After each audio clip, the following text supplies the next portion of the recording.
افرحوا يا بنات يلا وهيصوا، رمضان اهو نور فوانيسه. افرحوا يا بنات يلا وهيصوا، رمضان اهو نور فوانيسه. يا حلاوة الدين والقمر الدين وكياس النقل وقراطيسه.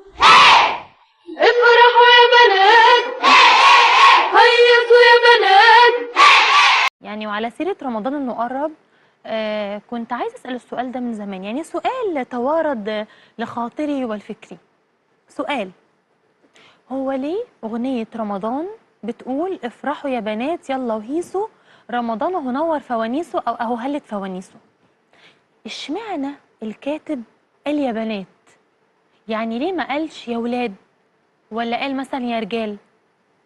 هتكون لايقة. أني بين نارين، أني بين نارين، وحبيبي فاتني هنروح له فين؟ هتكون لايقة. يعني تخيلوا معايا أكتر، هيقول مثلا إيه؟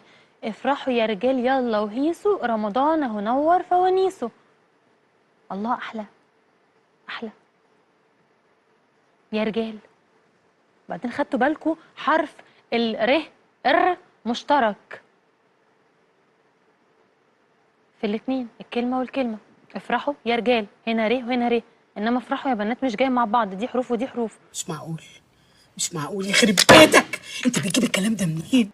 فمش هتقول لحد كائن جميل بيدخل الفرح على قلوب الناس اللي هو الرجل، مش هتقول له افرح، لانه اصلا هو اصل الفرح ومنبع السعادة.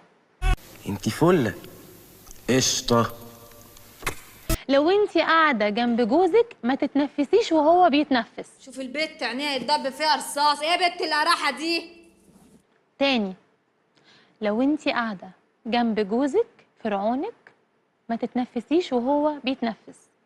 عيب، عيب يا مدام، عيب تتنفسي وجوزك بيتنفس في نفس الوقت.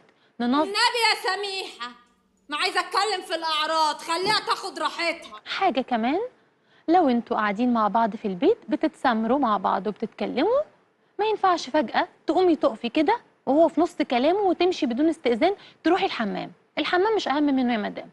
أنا واحدة قاعدة زي الكتاب ما قال، أجلس مع زوجي وأشاهد التلفزيون وأقزقز اللب وأحيانا آكل التفاح، ما بعملش غلطة.